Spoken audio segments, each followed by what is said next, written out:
하나님께서 우리에게 신약 말씀을 하루에 한 절씩 같이 묵상하고 또 외우려고 노력하고 그래 벌써 3주차가 끝나게 됐습니다. 오늘 이 3주차의 마지막 말씀으로 골로새서 말씀을 같이 좀 나누고 싶습니다. 주님께서 우리에게 한 몸 되는 여러 은혜와 마음을 주시는데 교회의 머리 되신 그리스도에 대해서 골로새서는 이야기하고 있습니다. 특별히 1장 2장 말씀은 교회의 머리가 예수 그리스도이신 것에 대해서 증거하고 3장 4장 말씀에서는 그 예수님을 머리로 한 사람들, 교회로서 교인으로서 그런 사람들의 삶은 어떠한가에 대해서 이야기하고 있습니다. 골로새서는 대부분의 학자들이 바울이 로마 감옥에 있을 때 썼던 말씀이라고 대부분 동의합니다. 에베소서, 빌립보서처럼 감옥에 있었을 때 썼던 말씀이기도 하고, 에베소서는 굉장히 흡사한 부분이 많이 있습니다. 쌍둥이 서신이라고 이야기할 만큼 비슷한 구절도 많고, 그리고 전체 구조도 비슷해서 1장 2장 말씀에는 그야말로 그리스도 예수님에 대한 여러 일들에 대해서 증명하고 권면하고 이야기하였다면, 또 후반부에 있어서는 같이 있던 실제적인 부분에 있어서 관계에 대해서도 이야기하고 거의 비슷한 부분들이 많이 있습니다. 오늘 본문 말씀은 그리스도를 따르는 사람들이 삶 속에서 보여야 할 행동에 대해서 주목하게 하시는 부분들 중에서 특별한 관계, 종과 상전 사이에 있어야 될 그런 마음가짐에 대해서 이야기하신 부분입니다. 오늘 말씀을 통해서 주님께서 우리에게 주시는 말씀으로 우리가 같이 두 가지를 붙잡고 같이 기도하고 싶습니다. 첫 번째로 우리가 적용해보고 오늘 마음의 기준으로 삼고 싶은 것은 무엇이냐면, 작은 일에도 작은 일에 충성이 드러난다는 것이죠. 오늘 같이 본문 말씀을 한 번 더 읽겠습니다. 무슨 일을 하든지 마음을 다하여 주께 하듯 하고 사람에게 하듯 하지 말라. 아멘. 골로새서 3장 18절에서 25절까지 말씀에 구체적인 관계들 가운데 어떤 마음가짐으로 해야 하는지가 나와 있습니다. 에베소서에 나와 있는 것처럼 골로새서에도 이렇게 나와 있는데, 처음에 아내가 남편에게 어떻게 해야 할지, 남편이 아내에게 어떻게 해야 할지, 자녀들이 부모에게 어떻게 해야 할지, 아버지가 자녀에게, 그리고 종들이 주인에게, 상전에게 어떻게 해야 할지에 대해서 이러이런 마음으로 해라 라고 골로새서가 구체적으로 이야기하고 있습니다. 그 중에서도 23절 말씀은 종이 상전한테, 주인한테 어떻게 해야 하는지에 대해서 말씀하는데, 이것이 우리가 직장 생활을 하거나 혹은 우리가 어떤 권위 있는 사람들을 대할 때 우리에게 하나님께서 적용할 수 있는 굉장히 중요한 말씀이고 기준이라고 생각이 들었습니다. 우리가 위계가 있고 질서가 있어서 섬겨야 될 사람, 우리가 그 권위에 따라줘야 될 사람에게 우리가 종은 아니어도 똑같은 마음으로 주님께서 하기 원하신다라고 적용할 수 있을 만큼 구체적인 말씀과 기준을 주셨다라고 싶습니다. 저는 그 중에서도 태도를 결정하는 데 있어서 무슨 일을 하든지 라는 말씀을 붙잡았습니다. 무슨 일을 하든지 라는 말씀이 큰 일을 할 때나 작은 일을 할 때나 무슨 일을 하든지 네가 항상 주님께 대하듯 주님께 하듯이 해야 할 것이다 라는 것이죠.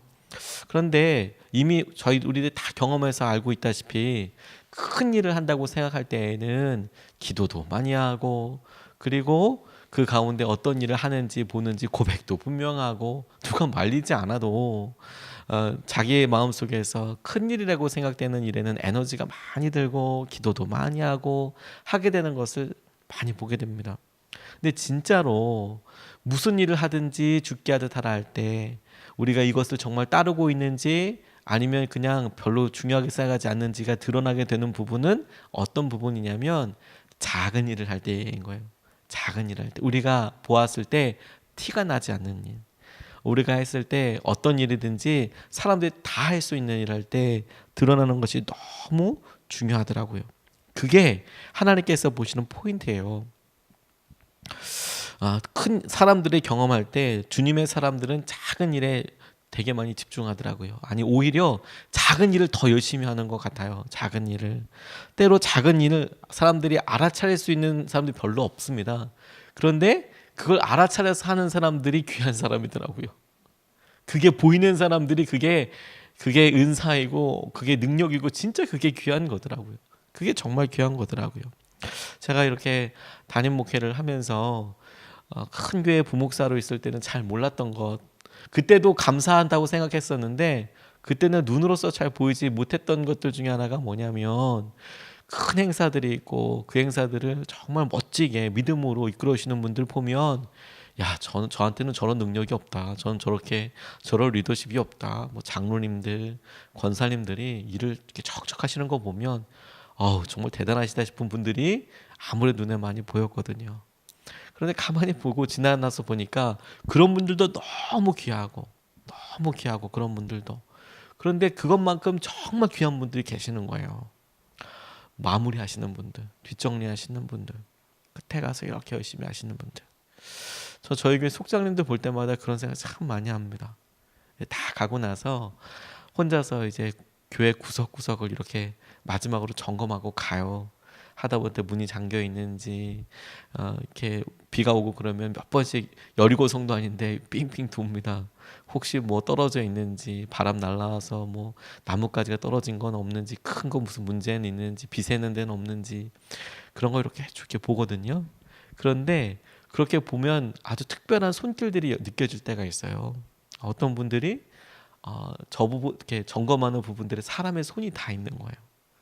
뭐가 꺼져 있거나 뭐가 청소되어 있거나. 근데 그걸 계속 보는 사람은 그게 뭔지 알거든요. 제가 작년에 이번 여름에 진짜 기가 막히게 감사했던 게, 눈이 많이 오는 날 새벽에 아이고 저 눈이 오니까 어떻게 하나, 빨리 가서 눈 치워야겠네, 이런 생각이 들더라고요. 주차라도 하고 어르신들이 이렇게 오시는데 눈이라도 쓸어놔야겠네. 밤에 잠이 안 오는 거예요. 그래서 몇 번 깼습니다. 새벽에 새벽기도 가야 되는데 새벽기도는 갈 수 있는지, 산꼭대기에 살다 보니까 눈 많이 오면 새벽기도 못 올 것 같은데, 그러면 걸어서라도 아이젠이라도 신고 내려와야 하니까 몇 시에 출발해야 되나. 그래서 교회 CCTV를 이렇게 틀어봤거든요. 근데 1시 반 그때쯤에 어떤 분들이 여기 눈 청소하고 계시는 거예요. 저희 성도님 중에 한 분이. 와, 제가 그날 그냥 하루 종일 받아야 될 은혜를 그 시간 다 받은 것 같아요. 너무 귀하다, 너무 감사합니다.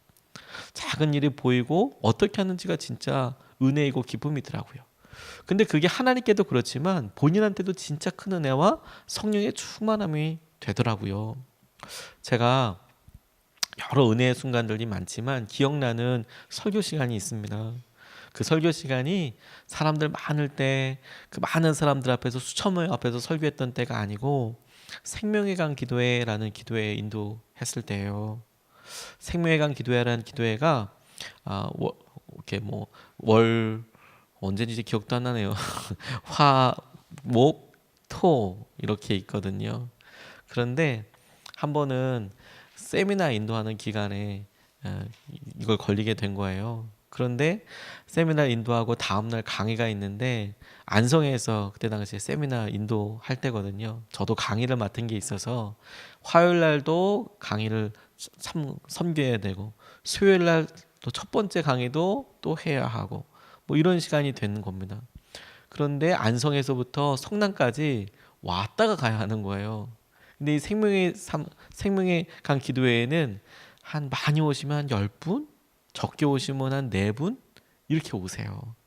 그런데 날마다 오시는 분들이 진짜 귀해요. 진짜 귀해요. 근데 어떻게 목사님들 다 거기 와 계시니까 나왔죠. 차를 끌고 밤에. 안 올 수는 없으니까. 끝나자마자 엄청 달려왔습니다. 한 150km 열심히 달려와서 그 설교 딱 1시간 섬기고 안수기도 딱 하고 다시 돌아갔어요. 안성에. 그런데 너무너무 충만하고 감사하더라고요. 이 자리가 내가 함께해야 될 자리지. 하나님께서 내게 주신 은혜를 내가 사용하고 순종할 수 있는 게 감사이지. 가만 보니까 작은 일에 충성하는 거, 작은 일에 어떻게 하는지가 제 마음속에서 주님께서 정말 주목하고 계시는 것을 함께 보게 되는 굉장히 중요한 통로가 된다는 것을 알았어요. 작은 일에 정성을 당하는 게 진짜 중요한 거구나. 큰 일과 큰 것들. 주부들이 남편이나 자녀들이 뭔가 좀 도와주면 좋지 않습니까? 그런데 저희 딸들이 엄마를 이렇게 도와주는 거 보면, 저는 사실 남자고 평소 때 잘 안 도와주나 봐요. 잘 모르는데 아이들이 뭘 하나 썰어놓고 뭘 하나 갖다 놓고 그러면 참 고맙다고 집사람이 이야기를 칭찬을 많이 해주는 거예요. 이렇게 보니까 음식을 하는 사람, 집안일을 하는 사람, 그런 사람들에게 손이 한 번 더 갈 일이고 아우 귀찮고 힘든 일인데 누군가 하나 그걸 발견해주고 해주니까 너무 고마운 일이 되고 야 고맙다. 그 일을 안 하는 사람은 그 귀찮은지 잘 모르거든요. 근데 그 일을 하는 사람들은 아 이게 너무 고마운 일이 되는 게 참 많은 거죠. 주님께 그런 생각을 해보게 됐어요. 작은 일에 정성을 다하는 것이 그 일을 하려고 하는 사람들에게, 그 일을 해본 사람에게, 그리고 그 일이 정말 중요하다는 것을 아는 사람에게는 진짜 보석과도 같은 사람이 되겠구나. 그게 순종이겠구나. 우리가 오늘 주님께 어마무시한 일을 해서 영광을 돌릴 수도 있겠지만 작은 일에 충성하는 것을 하나님은 결코 작다고 이야기하지 않으실 거예요. 그게 정말 보배 같다. 우리가 작은 일에 오늘 마음을 다하고 하나님께서 하시는 은혜를 함께 누릴 수 있으면 좋겠습니다. 두 번째로 주님께서 우리에게 당부하시는 것이 무엇이냐면 주님께 하듯이 하라라는 겁니다. 주님께 하듯이 하라. 다시 한번 우리 본문 말씀을 같이 읽겠습니다. 무슨 일을 하든지 마음을 다하여 주께 하듯 하고 사람에게 하듯 하지 말라. 주님께서 이 말씀을 통해서 섬김의 수준, 섬김의 기준에 대해서 말씀하신다고 싶어요. 주님께 하듯이 해라. 이거 사람에게 하듯이 하지 말고 주님께 하듯이 해라. 그래서 3장 22절 말씀 이렇게 나와 있어요. 같이 이어지게 되는데요. 제가 읽겠습니다. 종들아 모든 일에 육신의 상전들에게 순종하되 사람을 기쁘게 하는 자와 같이 눈가림만 하지 말고 오직 주를 두려워하여 성실한 마음으로 하라. 무슨 일을 하든지 이렇게 이어지는 부분이에요. 눈가림으로 하지 말고 주님께 하듯이 해라. 성실하게 해라. 그게 주님께서 우리에게 말씀하시는 섬김과 순종의 수준이더라. 보고 안 보고 따라서 순종하지 말고 하나님께서 너에게 보고 계시고 네가 하나님을 그렇게 보듯이 주님이 앞에 있듯이 마음을 다해야 할 것이다. 이 말씀은 당시에 노예 삶에 대해서 생각해 보면 조금 더 깊이 이해할 수가 있습니다. 예전에 노예가 그리스 시대 그리고 로마 시대 때 노예는 우리가 조선 시대에서 생각하는 노예들이랑 좀 많이 달랐어요. 어떤 부분이 좀 달랐냐면 이 로마는 특별히 그리스의 문화를 그대로 많이 이어받았습니다. 그리고 전쟁을 하면 속국이 된 사람들을 다 전쟁 포로로 삼기도 했지만 자유를 주기도 했었어요. 그렇게 항전하거나 끝까지 전투하지 않고 그냥 순수히 투항하거나 혹은 알아서 오는 사람들 이렇게 있으면 그냥 적극적으로 받아들였습니다. 그런데 전쟁을 했거나 그러면 그냥 아주 매몰차게 전쟁 노예로 삼았죠. 그리스를 점령했을 때 이 많은 사람들이 거의 다 전쟁 노예로 팔리고 그랬습니다. 그런데 특별한 것은 뭐냐면 이 그리스 사람들이 문화와 철학을 잡고 있었거든요. 그러니까 노예인데 그들이 이 로마 사람들의 스승이 됐어요. 노예이면서 스승이 됐어요. 특별하죠. 그러다 보니까 이게 노예라고 생각이 들지만 굉장히 자유가 있었습니다. 심지어 노예의 노예도 있었어요. 그 말이 뭐냐면 노예들에게도 사유재산이 있었어요. 그리고 자기가 돈을 많이 번 다음에 스스로 속량할 수도 있었어요. 자기가 번 다음에 어느 정도 있은 다음에 나 나갈래요. 그리고 나가서 가는 거죠. 그런데 재밌는 건 뭐냐면 나가지 않았어요. 왜 안 나갔냐면 당시에는 페이트런, 빠트롱이라고 이야기하는데 그 페이트런 내가 도와주는 사람을 후견인을 페이트론이라고 그러거든요. 근데 빠트론이라고도 그 히라보로는 이야기하는데 그게 뭐냐면 도와주는 사람이에요. 그런데 주인들이 노예들의 빠트론이었거든요. 페이트론이었거든요. 뭐 하는 사람이냐? 그 사람을 보증해주고 후견해주고 먹여 살리는 사람이에요. 그 노예가 들어왔는데 그러면 노예니까 자유가 다 없고 힘들고 어렵겠구나라고 생각하는데 그게 아니고 이 주인은 무한 책임을 다 져야 되는 거예요. 그래서 들어오면 먹여줘야 되고 집 줘야 되고 옷 줘야 되고 안 하면 되지 않냐라고 생각하지만 체면 문화가 되게 중요했거든요. 그래서 자기가 이렇게 한다라는 게 되게 중요했어요. 그래서 이 종들 가운데 얘 쫓아낼 수도 없고 우리 생각에는 팔아버린다 이렇게 생각을 하지만 그럴 수가 없었어요. 그러니까 그냥 대충 내가 그냥 여기 있고 그냥 아유 그냥 내가 뭐 종인데 내가 뭐 할 거야. 그냥 먹고 뭉개고 살고 아유 나 뭐 특별하게 야심도 없고 그냥 이렇게 살면 되겠다라는 사람들이 의외로 많이 있었습니다. 그래서 그게 엄청 굴뚝거리였어요. 조선시대 때도요 종들이 그랬다고 그래요. 사유재산이나 이런 건 없었지만 노비들이 주인의 말을 잘 듣지 않았답니다. 뭐 안 들었다는 게 이게 뭐 그냥 뭐 대들었다는 얘기가 아니라 시키는 것만 딱 하는 거죠. 왜냐면 어차피 밥 먹여주고 어차피 집은 있고 그냥 굳이 열심히 할 필요가 없는 거예요. 그냥 먹고 시키는 거 그 일 딱 하고 가만히 있는 거죠. 가만히. 그러면 속이 같이 터지는 거죠. 주인은 진짜 속이 뻥 터져버리는 거죠. 마름들이 그래서 막 사람들한테 이거 시키고 막 이런 일들이 있었거든요. 그 당시에 종들 중에서 그런 사람들이 되게 많았어요. 그리스 로마 시대 때 그런 사람들이 많았습니다. 그런데 유대 사람들도 전쟁으로 그렇게 하다가 속국으로 돼서 포로들이 많이 있었거든요. 물론 귀족들 가운데나 이런 사람들 가운데에는 로마 시민들도 있었고 그랬지만 종들도 많이 있었어요.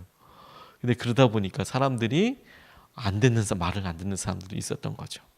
그런데 바울이 그런 사람들 가운데 있었던 예수님을 믿는 사람들에게 권면하고 있는 거예요. 시간 때우고 그렇게 하지 말고 주님께 하듯이 해라, 섬겨라. 그게 네가 하는 그 일이 예수님을 높여드리는 일처럼 그렇게 해라 라는 것이죠. 어떤 사람이 마틴 루터 킹 목사님에게 자기가 이런 중요한 시기에 뭘 하면 되겠냐고 물어봤답니다. 왜? 이 흑인 차별하는 것 때문에 사람들이 이렇게 막 데모도 하고 뭔가 중요한 이런 일을 할 때 나는 뭘 하면 좋겠냐고. 당신 뭐 하는 사람이냐고 물어봤더니 나는 길거리 청소부라고. 그랬더니 마틴 루터 킹 목사님이 당신이 이 거리를 쓸 때 청소할 때 이것이 마치 천국의 한 자락인 것처럼 청소하고 이것이 하나님의 앞마당인 것처럼 청소해라, 빛내라. 그러면 된다. 그렇게 하면 된다라고 이야기했다라는 거예요. 예전 월간 조선에 나와 있던 이야기인데요. 아주 주님께 하듯이 했던 이야기입니다. 한 스튜어디스가 어떤 할머니 한 분이 계속 왔다 갔다 하시는 거예요. 화장실 왔다 갔다 그래서 왜 그러시나? 이 화장실도 가시고 저 화장실도 가시고 계속 왔다 갔다 하셔서 조용히 가서 물어보셨대요. 할머니 왜 그러세요? 그랬더니 할머니가 되게 머쓱해 하시면서 내가 화장실에 갔는데 틀니를 잃어버렸다고. 잠깐 이렇게 있다가 틀니를 이렇게 뽑아놓고 왔는데 문제는 어느 화장실인지 기억이 안 난다는 거예요. 어떻게 될지 모르겠다고. 지금 틀니는 없는데 여기도 가보고 저기도 가봤는데 이 틀니가 없다고. 이거 참 부끄러워가지고 얘기 못하고 있다가 친절하게 물어보니까 그 스튜어디스한테 이야기를 한 거예요. 그랬더니 이분이 객실 안에 있는 화장실을 다 뒤지기 시작했어요. 그런데 보이는 데 없으니까 화장실 쓰레기통을 뒤지기 시작했어요. 쓰레기통을 다 이제 빼서 이렇게 하다 보니까 세 번째 쓰레기통에서 휴지에 곱게 쌓인 틀니가 이렇게 발견된 거예요. 누가 딱 들어갔는데 휴지에 뭐가 있으니까 그거 그냥 쓰레기인 줄 알고 그냥 갖다 버린 거죠. 버리고 그게 안에 쓰레기통에 있으니까 그 다음 사람부터 발견하지 못했는데 스튜어디스가 그걸 다 쓰레기를 다 끄집어내서 그걸 확인해서 그런데 이걸 뜨거운 물에 소독까지 해서 깨끗이 닦고 뜨거운 물에 소독까지 해서 할머니한테 이렇게 가져다 드렸다는 거예요.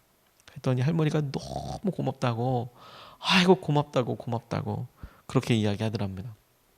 그리고 세월이 좀 지난 다음에 이제 결혼을 약속한 남자친구가 미국에서 할머니가 오시는데 외할머니가 오시는데 그래도 우리 가문에서는 제일 나이가 많으시니까 미국에서 오셨을 때 인사라도 좀 해야 되지 않겠냐고. 그래서 인사하러 가는데 두렵죠. 결혼하기 전에 시댁에 제일 연장자를 만나게 된다는 게 뭐 그렇게 하지만 그래도 또 중요하니까 만나 뵙겠다고. 그리고 만나 뵀는데 너무 깜짝 놀랐대요. 어디서 많이 뵌 분이어서 어디서 많이 뵌 것 같다고 서로가 멀뚱멀뚱 보다가 이 할머니가 손뼉을 치면서 아가 나 모르겠니? 틀리 이렇게 이야기하시더라는 거예요. 이 할머니가 너무 고마워서 당시에 탑승권을 그대로 갖고 계시고 그 탑승권에 이 자매의 이름을 써놓은 거예요. 나중에 이제 미국에 사시는 분이었는데 한국에 왔다 갔다 할 때 그 스튜디오스 만나면 고맙다고 꼭 한 번 더 얘기해야지. 너무 고마워서 그 탑승권을 버리지도 않고 이름을 써가지고 그 간직하고 계셨다는 거예요. 너무 감사했다고. 그러니까 결혼하기도 전에 야 이런 좋은 인연이 어딨냐. 결혼도 안 했는데 사랑받는 며느리가 벌써 되어버렸다고.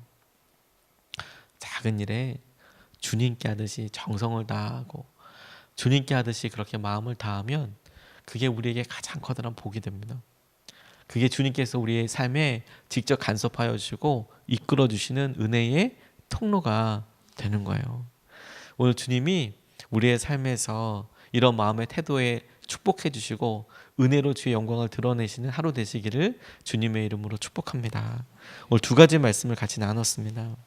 무슨 일이든지 죽게 하라고 얘기했는데 특별히 작은 일에 우리가 마음을 좀 더 해보자. 작은 일에 우리의 습관들, 날마다 하는 일들, 이게 중요한 거지. 이게 두 번째, 주님께 하듯이 하는 게 우리의 믿음의 수준이다. 수준. 그게 섬기의 수준이 될 수 있도록 하나님 주님께 하듯이 최선을 다해서 사람이 보든 안 보든 우리가 다 할 수 있게 최선을 다하게 해주십시오. 우리 같이 두 번 나눠서 기도하기 전에 같이 본문 말씀을 3번 읽겠습니다. 무슨 일을 하든지 마음을 다하여 주께 하듯 하고 사람에게 하듯 하지 말라. 무슨 일을 하든지 마음을 다하여 주께 하듯 하고 사람에게 하듯 하지 말라. 무슨 일을 하든지 마음을 다하여 주께 하듯 하고 사람에게 하듯 하지 말라. 아멘. 아멘. 우리가 이 말씀 붙잡고 첫 번째로 이렇게 기도하겠습니다. 작은 일에도 정성을 다하게 해 주십시오. 이게 기도 제목이더라고요. 안 그러면 우리 그냥 설렁설렁 넘어갑니다. 너무 당연해서. 작은 일에도 정성을 다하게 해주시고 작은 일에도 주님께서 행하신 은혜를 보게 하여 주시고 알게 하여 주십시오. 오늘 작은 일을 통해서 주님을 만나고 주님을 섬길 수 있게 해달라고 우리가 첫 번째로 같이 기도하겠습니다. 아버지 하나님.